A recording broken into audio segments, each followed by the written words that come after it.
to give people background on this movie, and I think a lot of people have been talking about it, is it's not actually been banned in Germany or UK. It's been refused an age certificate, so it can't be like put in commercially. They can't like play it in cinemas or is that like banning it without banning it? Yeah. But the thing is, Elon Musk shared it on X, so it's not illegal to watch it.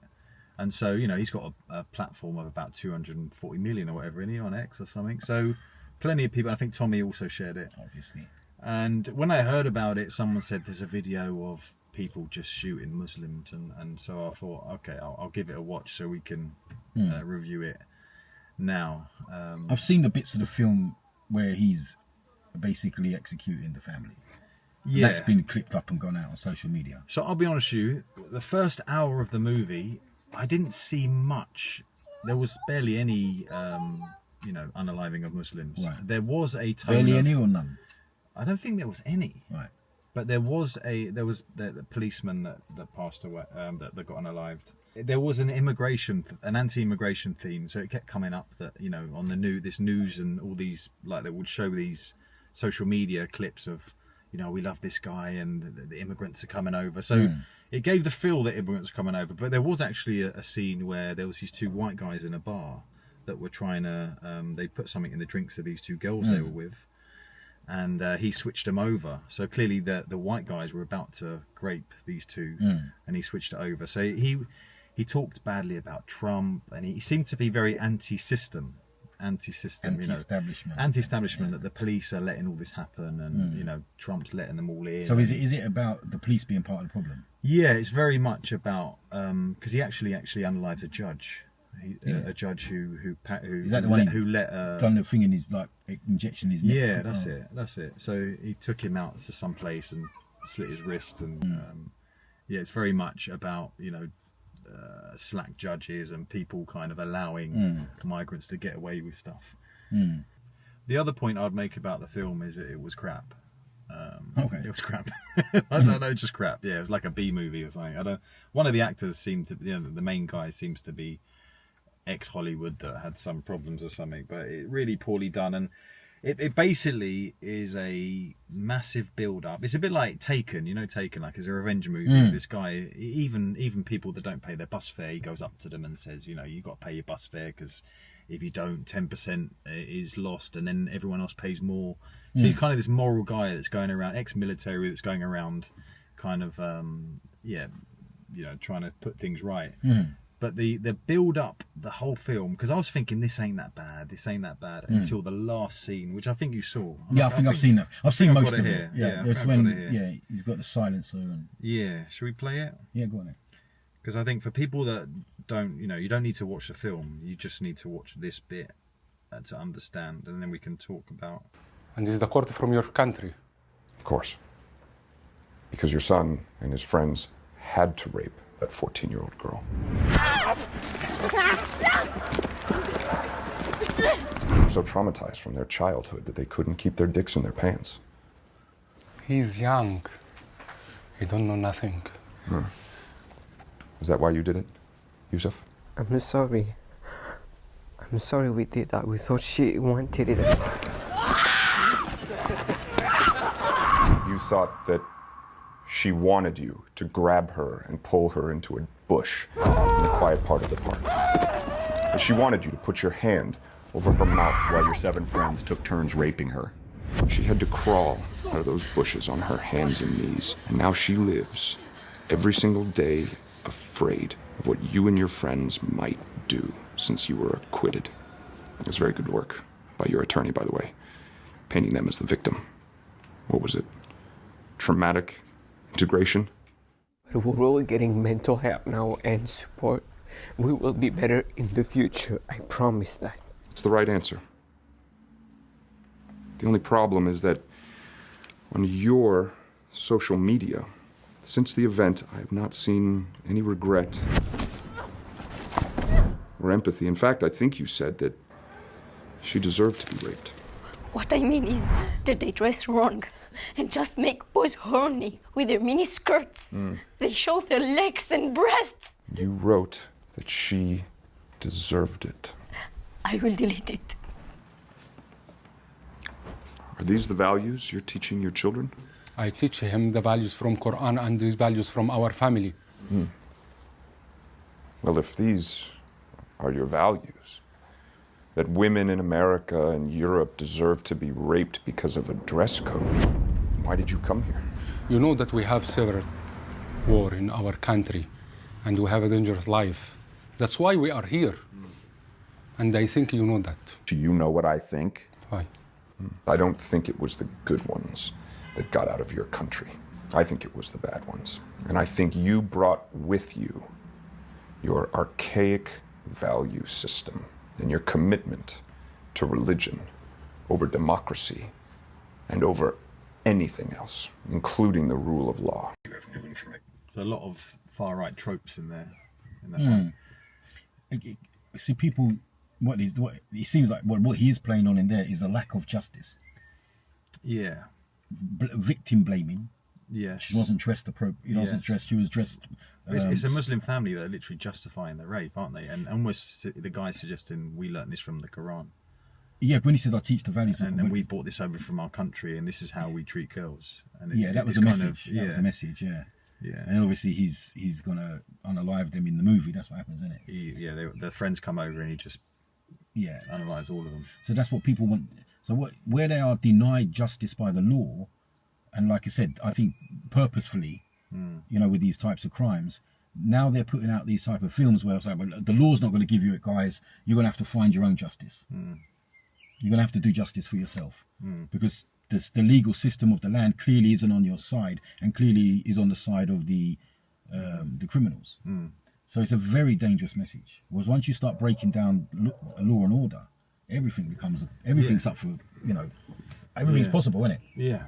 But would you say that the film's main message is really that, Muslims can't be trusted and Muslim families are dangerous? And I don't think it's necessarily they're just dealing with a rapist. It's not an individual case. They're sort of suggesting that the sister thinks it's okay, the father thinks it's okay, the mother stays quiet, and the son is saying, she wanted it anyway, and it's portraying a Muslim family to have almost like these are their beliefs that they bought from the Muslim countries. Yeah. And I think that scene alone is why that he didn't get the age rating, and I think I'm glad some people are seeing that as, stirring up, because people are watching that, and at the moment with the climate the way things are, with Belfast, with riots happening, with people talking about Islam in such a way, this feeds into people's dislike for Islam. It's meant to. Yeah. It's honestly meant to, and it does it not even in a subtle way. It does it in a very obvious way. You've brought your archaic beliefs from your country and your religion into our civilized worlds, and now this is the result where you even blame the people that you're perpetuating the crimes upon. You're blaming them. You have no place in our society with those beliefs. It's obviously doing that, and they've done it quite powerfully, actually, in that scene at least. But I don't. Obviously, this is deliberate. It's not by accident. There's an absolute means to do this. There's a cause and a purpose for doing this in that film, and I think we're going to see more of these type of films coming out. They want to normalise. It seems to be that they want to normalise vigilantism. They want to glorify it. Vigilantism. They want to. They want to make that seem heroic. On that point, there's plenty of times throughout the film where he says, "If you guys aren't doing anything, as in the police, we're going to take matters into our own." And that's the whole point of the movie is, the people are not going to accept. Again, when you start blaming the police, the only other alternative is what? When you see the police as a problem, then the only other alternative is that you become the judge, jury, and executioner. Yeah, and I was wondering if that's dangerous. I was wondering if the director had those intentions, but right at the end of the movie, I don't know if you saw it, it says dedicated to all of the victims of grape all around, Europe, whatever. Now, in my eyes, it's only dedicating it to the girls that have been raped by migrants. This whole movie's only that. So to me, it's a disrespect to everyone that's been raped by everyone else. Yeah. Do you know what I mean? Why are you only highlighting those? Yeah. And obviously we know why. So the movie as a whole is I think this will be the first of a few, at least. There is another one coming out. and I'm surprised people good. aren't talking about this one. It's Ben Shapiro, the Daily Wire. Have you heard of them? So he's co-founded the Daily Wire. They're producing a movie that's called something like Hide, Run, Seek Infidels or something. I've seen that, yeah. Yeah, and basically these Muslims take over this pro-Palestine camp in a university and start enforcing Sharia law on it. do you know what I mean? So it's kind of linking in a way, from what I've heard. I haven't seen this movie, to be fair, but you know, when we do, we can talk about it. But they're sort of linking people that support Palestine to people that are going to implement support, Sharia. Yeah. And we know when they say Sharia, we're not talking about praying, are we? We know what they're No, we're going to not be talking about in the movie. We know what they're Yeah. going to be. You know, it's not going to be, you know, Sharia respecting their parents. It's going to be, You know, this you know, it's going to be cutting hands and it's all part of a propaganda campaign against Islam and Muslims. yeah. To me, it looks like it's obviously a propaganda campaign. They just want Yeah, how serious would you take this? well, serious. Yeah, I think you have to take it seriously. Then I think it's a serious thing because you know, when you start dehumanizing, and you mentioned earlier off camera, the 7 stages of Yeah, there was 10. 10. So 10 stages. Gregory Stanton, people can Yeah. look it up. There's 10 stages. I'll read out the first 4 or something, but it's stages of a genocide. So this guy's a scholar and of human rights and stuff. So Gregory Stanton says stage 1 is classification. So that's where you divide us and them. Symbolization, using names and labels to identify a certain group. Discrimination, denying a group equal rights or opportunities. done that. 4 is dehumanization, They're portraying the targeted group as less than human, dangerous. They're getting there. So I think we're going on to according that to phase. Gregory Stanton, we are at stage 4. There's 10 stages. Yeah. 9 is extermination. 10 is denial. So this isn't to So it's that- scare it's- people. no, But this no. is an idea of you know, of how serious things can get. Yeah, and If we don't oppose these things, if we don't, you know, oppose these movies and all these things that are coming out. So, because part of me thinks just leave them, don't give them the attention. But when I watch this movie, it's definitely, you know, it's definitely feeding people's anti-Islam. I think it's definitely and scaring people. part of a plan. Yeah. It seems to be, doesn't it? It seems to be part of, like, this seems to be the dehumanizing part of the plan. You're lesser than us. Your ideology and your religion is archaic and barbaric. It has no place in our country, you know. And I don't know, but it's scary.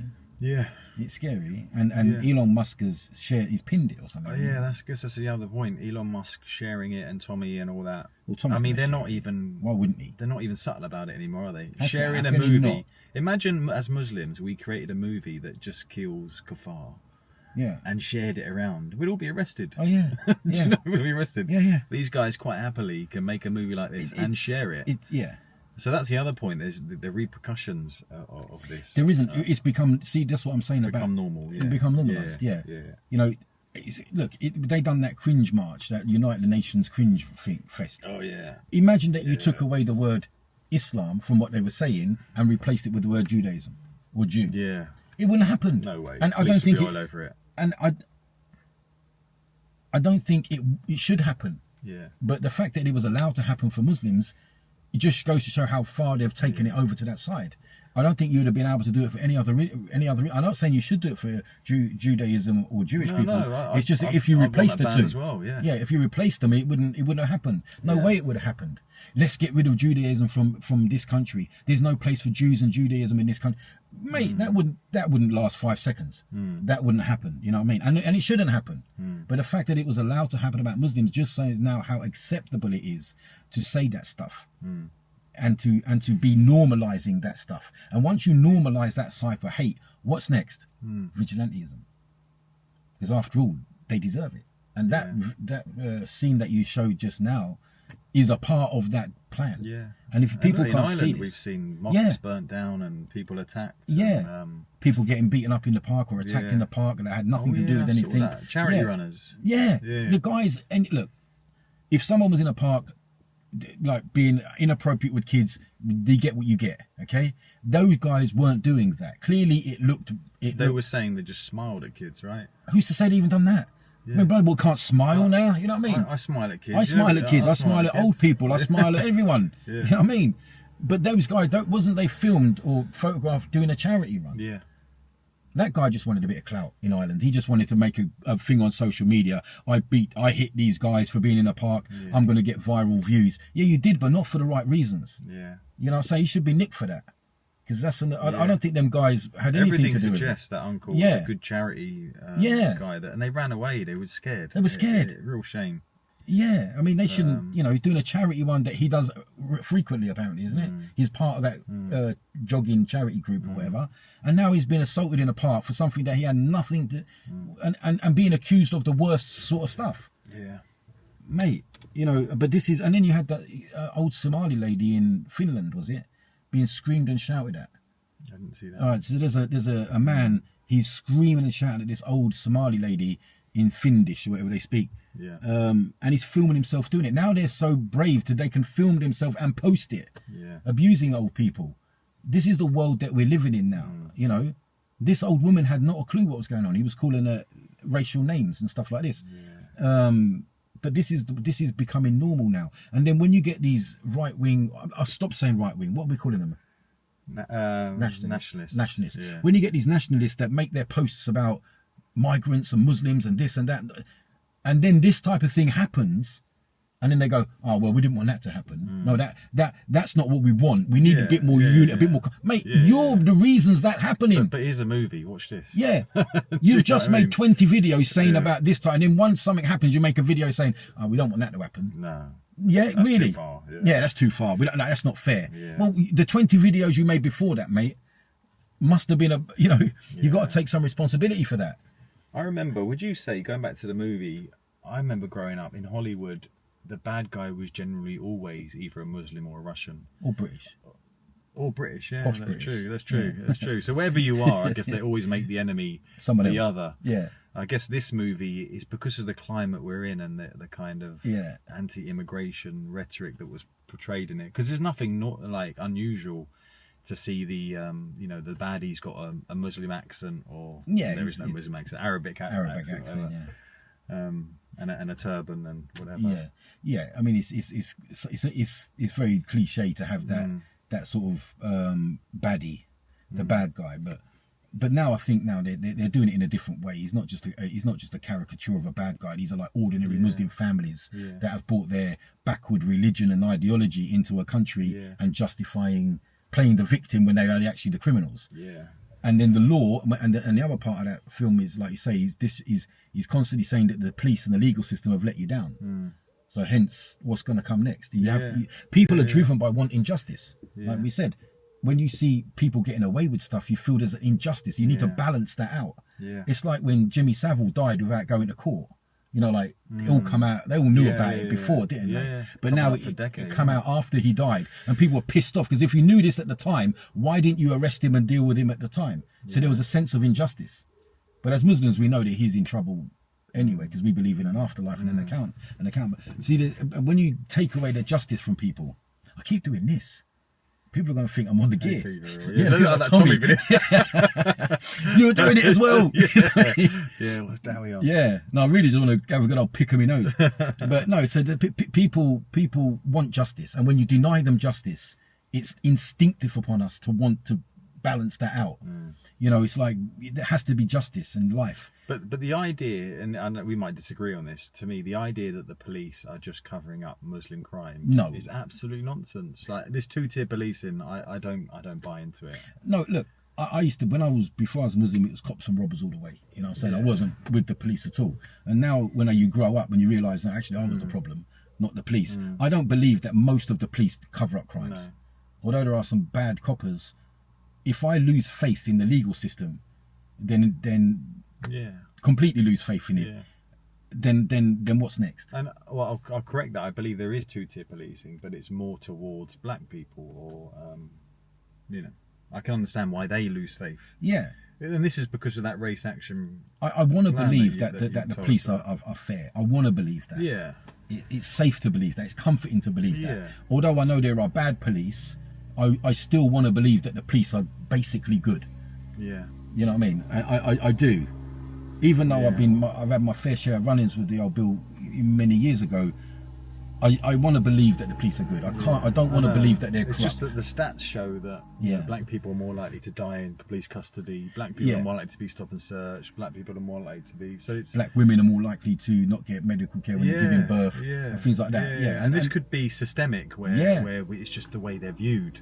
Yeah. You know, when police see a bunch of black people, it's just, you know, that's why that race action plan was brought out. Mind you, when you see a load of that. young lads dressed in balaclavas and hoodies and black tracksuits and but you know, they could be white wearing. No, they that, could be right? white. Yeah. I mean, they are white as well. I mean, it's not just black kids that wear it. All the kids. It's a fact. It's a street thing, isn't it? Yeah. And the street has got its own dress code, its own language, its own rules. You know, it's its own way of life. But you know, I don't. Me, it's just I just don't want the police to be like that. Well, so my experience with the police, right?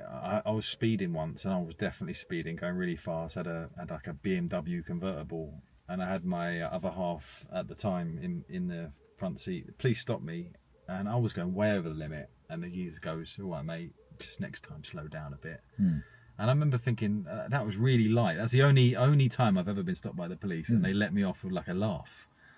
And when I look back, I do think, you know, if I was a black guy, you'd have been, or if I was a big, you know, brown guy with a beard, you'd have been getting at points the time. on I your was clean license. shaven, you know, slicked. So it's very possible that you'd have been getting points on your license. Yeah. I mean, I was stopped a few years ago. I've been stopped loads of times, and I was on the phone, and it was on the North Circular, and the police motorbike pulled me over. And he said, it's going to be 3 points. I went, oh. Did he give you the 3 points? No, I said, mate, if I get another 3 points on my license, the company ain't going to let me drive the van for the insurance reasons. And he went, all right, but next time, get yourself one of them things that you can put the phone in. Yeah. But I think he just took a bit of pity on me that if I got another 3 points, then the insurance goes up in the company van insurance at the time. And I won't get my. And he took a bit of mercy on me. But I've had some rotten experiences with police as well. But that was because I was an idiot. Let's be honest. You know, the reason they arrested me is because I needed to be nicked back then. You know what I mean? It wasn't like I was a good guy. But I don't know. What was the original point?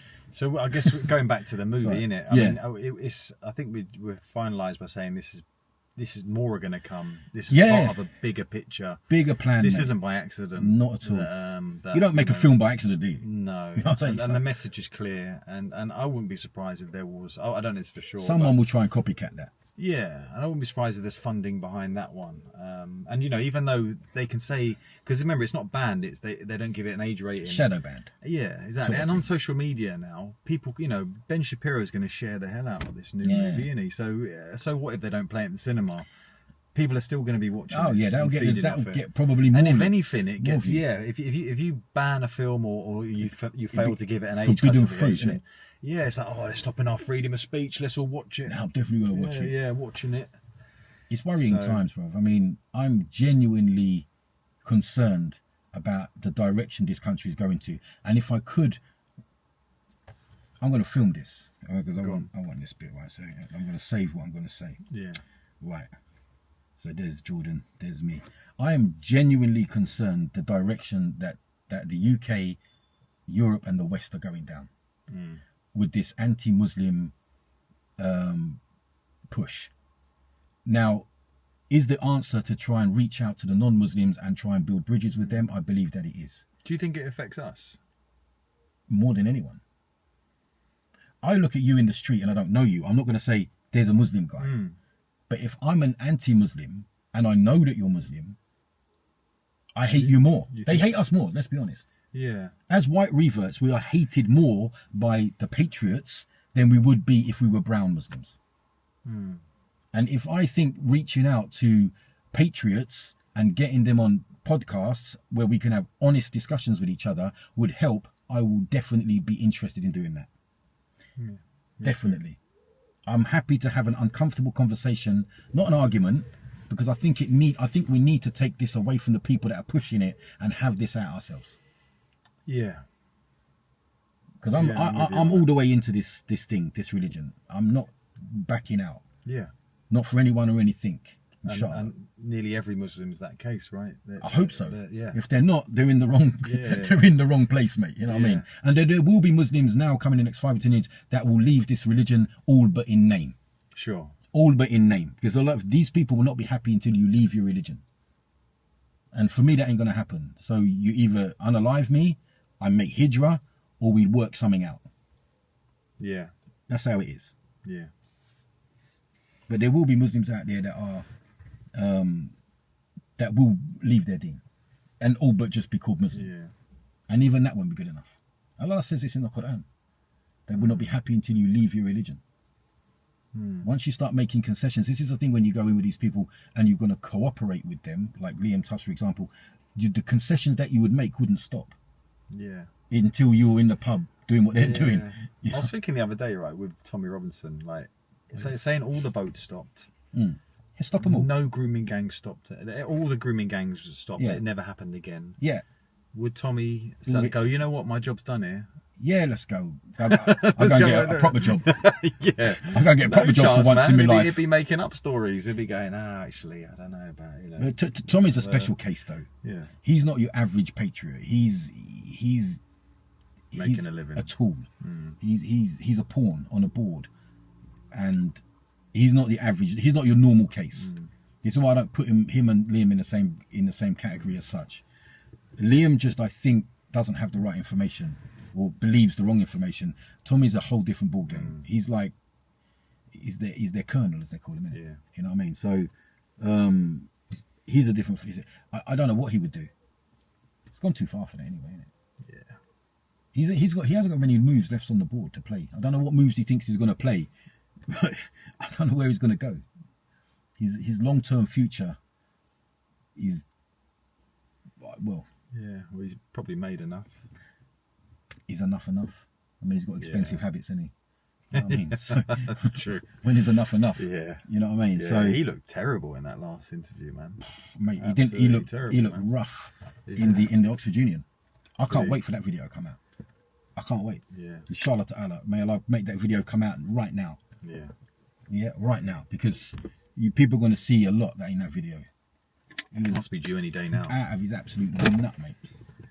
He was out of his cherry, mate. He was like, people can see it. I mean, he's unwell, bless him. You're not saying, not bless him, but you know, he's unwell. Yeah. He's not well. You know, this is I don't like to take the mickey out of people that have substance abuse problems, but this is a symptom of his going against Allah and his messenger. He needs Islam. He needs Islam more than anybody, mate. And if he become Muslim, I promise you, wallahi, I would be his best friend. He would never have a better friend. But until, I mean, it ain't personal, innit? It's not like it's personal between me and him. It's just because of your position that I don't like. And I think of anyone in the world that needs it, he needs it. Because he's suffering without it. He's suffering without it. And if he dies upon what he's upon now, from an Islamic perspective, I couldn't even imagine what's going to happen. Yeah. Imagine the angel of death coming for you in that situation. I'm terrified now. Imagine you as that. Yeah. Shit, man, that would be like scary stuff, innit? No wonder you're on the old, you know. Yeah. SubhanAllah. But I forgot my point. What were you saying? Yeah, I think we've covered everything with the movie. It was the movie, wasn't it? But I think we covered some other points, stuff. And we'll wait for Ben Shapiro's movie and comment on that. I would love to